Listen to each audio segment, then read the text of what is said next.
Boa tarde, irmãos, boa tarde, queridos. Estamos aqui mais uma vez para falar um pouco mais sobre um tema tão importante para as nossas vidas, que é conhecendo as fortalezas mentais, aprendendo a lidar com elas com armas espirituais, para que a gente possa vencê-las e experimentar o melhor de Deus nas nossas vidas. E hoje eu gostaria de compartilhar um texto que está no capítulo 12 do livro do profeta Isaías. É um verso extremamente lindo, que diz assim: Deus é a minha salvação. Terei confiança e não temerei. O Senhor, sim, o Senhor é a minha força e o meu cântico. Ele é a minha salvação. Esse texto é maravilhoso, irmãos. Porque a palavra salvação, muitas vezes nós estamos entendendo ela, e entendendo de uma forma correta, como relacionada à vida eterna, a vida que acontecerá depois da nossa morte. Mas salvação no hebraico também significa algo para nossas vidas hoje, significa um descanso. Ela abrange uma palavra hebraica chamada shalom, onde traz em si descanso, traz em si uma vida abundante.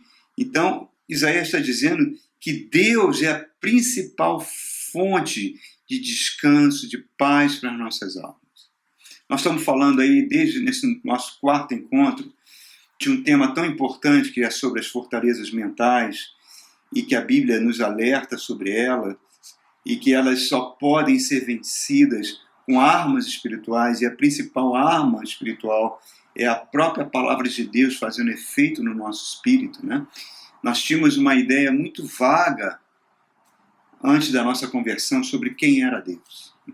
Nós tínhamos uma ideia muito vaga, eu acho que a grande maioria, ou quiçá a totalidade de nós, nunca tinha ouvido falar sobre esses termos de fortalezas mentais, né? Fortalezas que são plantadas por espíritos malignos no subconsciente humano.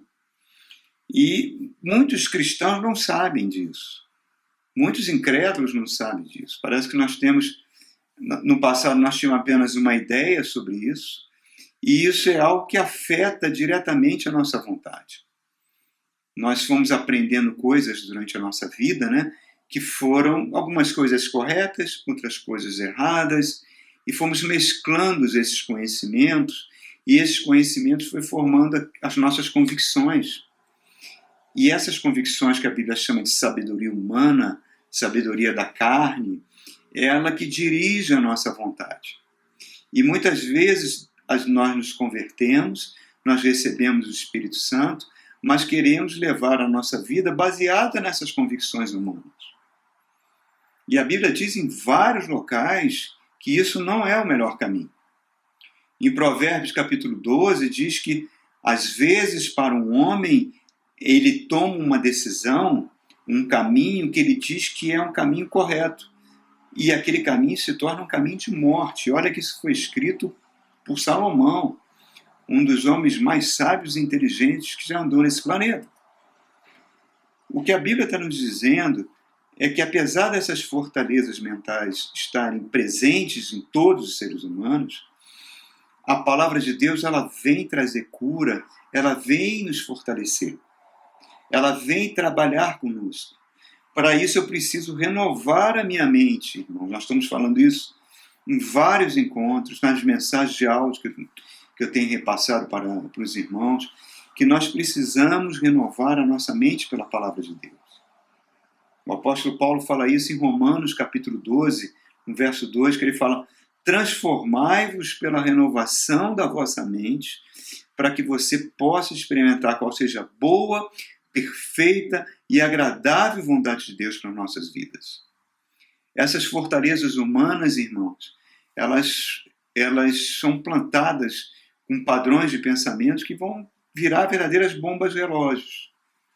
E quando a gente passar por uma situação de crise, passar por uma situação difícil na vida, elas nos faz agir por critérios humanos para enfrentar essas situações. Usar critérios humanos para compreender a vida. Usar critérios humanos para compreender a verdade de Deus. E isso não é o melhor critério. O critério é o critério da palavra de Deus, para que a gente possa experimentar qual seja a boa e perfeita vontade de Deus para nós. E isso vai gerando no nosso âmago fé. A fé é um presente de Deus. É a fé que vai fazendo a gente caminhar em vitórias, enfrentando as dificuldades. A Bíblia fala em Efésios capítulo 2 que o inimigo das nossas almas dominou o nosso pensamento. Né? O príncipe da potestade do ar, é o termo que o apóstolo Paulo usa lá. Ele domina os seres humanos e o mantém escravizados em várias áreas.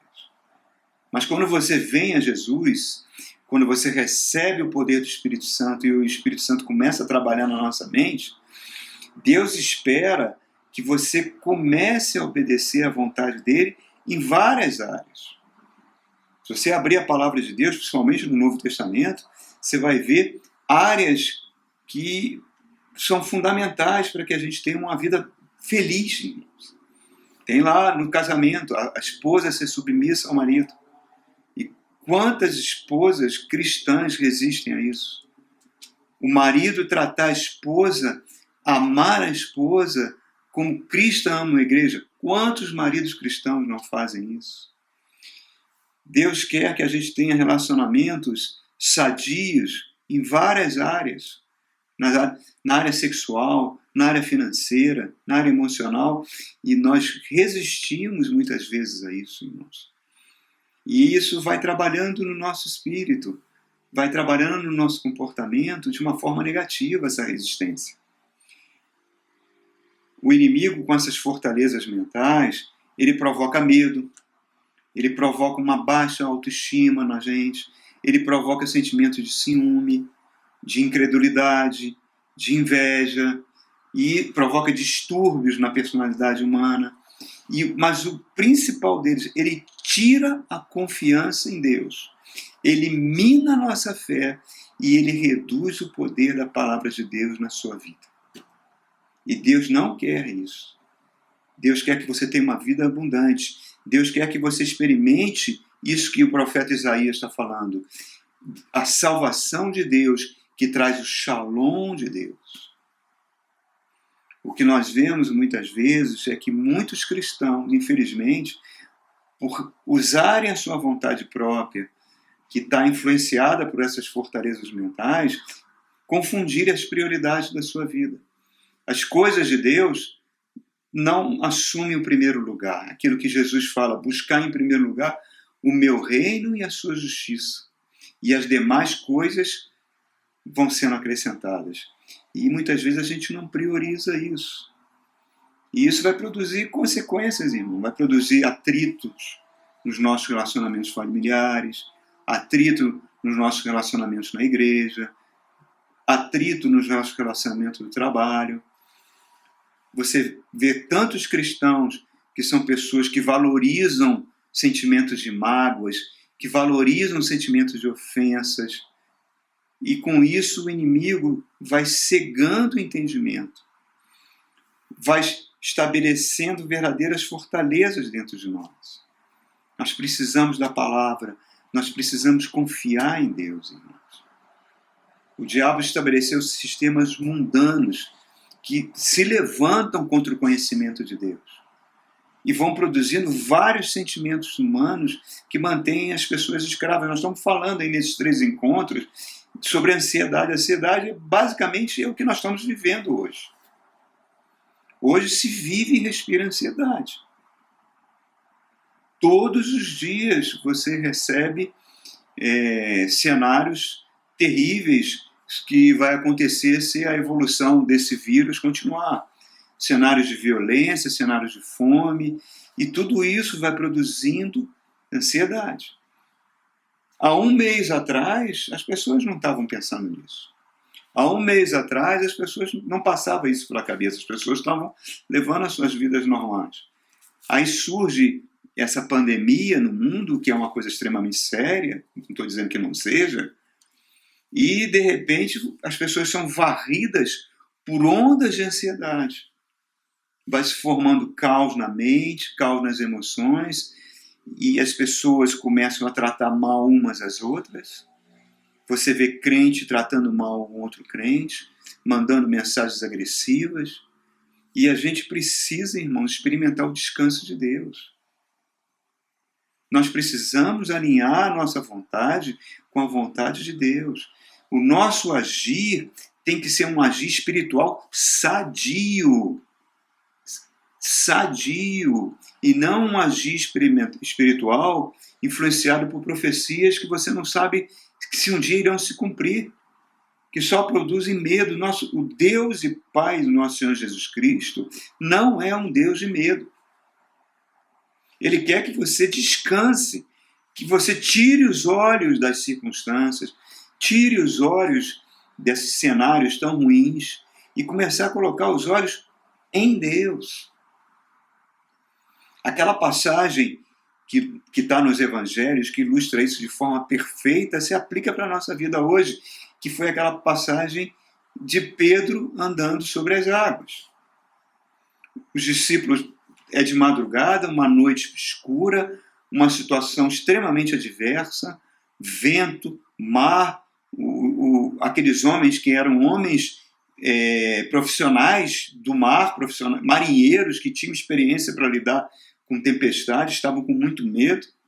De repente vem um vulto andando sobre as águas, eles pensam que é um fantasma, eles começam a gritar.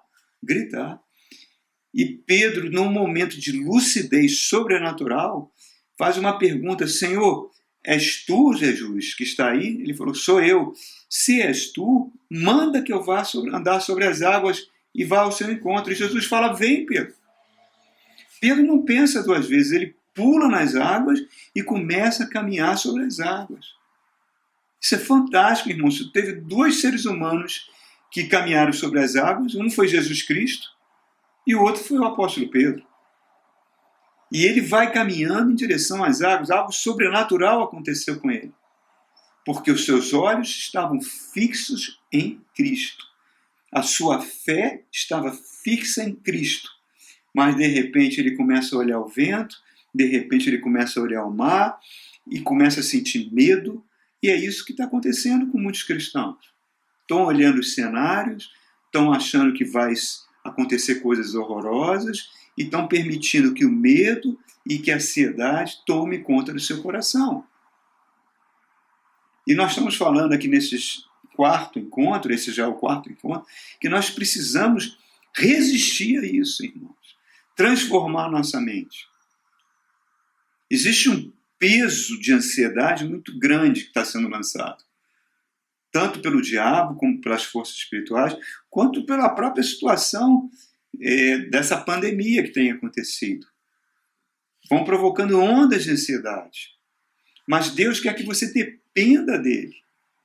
Nós vimos que aconteceu, nós citamos o rei Davi no último encontro, citamos aquela passagem de Romanos que o apóstolo Paulo fala para a igreja de Roma, estamos citando agora Isaías para mostrar o quê? Que Deus quer que você dependa dele.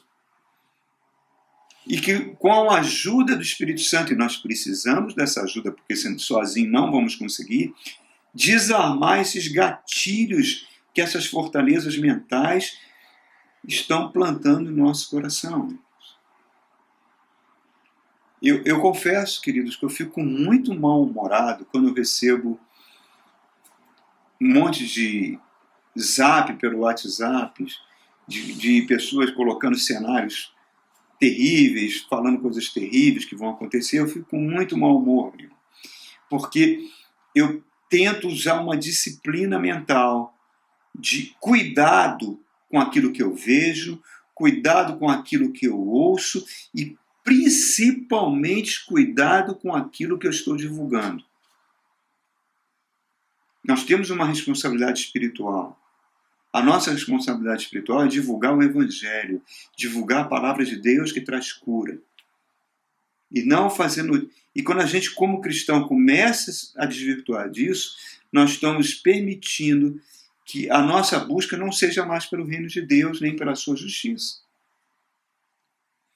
Então, queridos, Romanos 8:6 diz para nós que a sabedoria humana, a sabedoria carnal, ela é inimiga de Deus, porque ela não consegue se sujeitar à vontade de Deus e nem pode se sujeitar à vontade de Deus. Mas Deus não quer que você viva assim, irmãos. Esses caminhos são caminhos que trazem morte, que trazem dor e sofrimento. Mas os caminhos do Espírito trazem vida e trazem paz.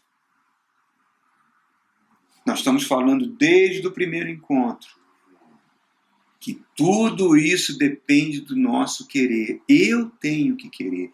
Eu tenho que querer em alinhar a minha vontade à vontade de Deus. Eu tenho que querer em pegar o dom da fé, esse dom maravilhoso que Deus nos deu, e desenvolver esse dom. É o que a Bíblia chama de desenvolver a nossa salvação. Passar a confiar mais em Deus. Passar mais a entregar meu coração a Deus. E aí eu vou receber poder. O mesmo poder que Pedro teve ao andar sobre as águas é um poder que está disponível para nós. Para que você ande sobre as águas, não literalmente, eu estou querendo dizer isso, mas que você ande sobre essas águas turbulentas que estão aí. Águas de notícias ruins, água de cenários nefastos.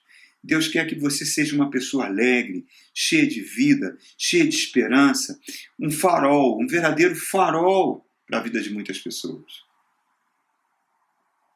Depende só de você, queridos. Confiar no Senhor, não alugar os seus ouvidos a essas notícias que são divulgadas muitas vezes por irmãos, né? Até entre parentes com boa intenção, mas por ignorância. Ignorância principalmente em relação à palavra de Deus. No Egito Antigo, o povo de Israel estava num lugar chamado Gozém. E quando as pragas do Egito, quando Deus lançou as pragas do Egito, o povo de Deus que estava naquela cidadela de Gozém, essas pragas não alcançaram o povo de Deus. E é a mesma coisa para nós hoje. Deus quer que você descanse nele. Descanse, que você durma bem, que você não precise de remédio para dormir, que você chegar a hora de dormir, você durma um sono tranquilo, um sono reparador. Se você está dentro de casa por causa dessas medidas que os governos têm implantado, seja um momento de alegria, de comunhão com a sua família, um momento que você vai reservar tempo para ouvir isso que eu estou falando para você, para ouvir a palavra de Deus. Vamos juntos, irmãos, vamos superar essas dificuldades juntas. Vamos desarmando esses gatilhos mentais. Vamos, com a ajuda do Espírito Santo, destruindo essas fortalezas mentais dentro de nós. Não vamos permitir que a ansiedade governe o nosso viver. Porque o meu justo viverá pela fé. E a Bíblia diz que você é um justo do Senhor. Vamos viver pela fé no Senhor. Amém, queridos? Um grande abraço. Deus te abençoe.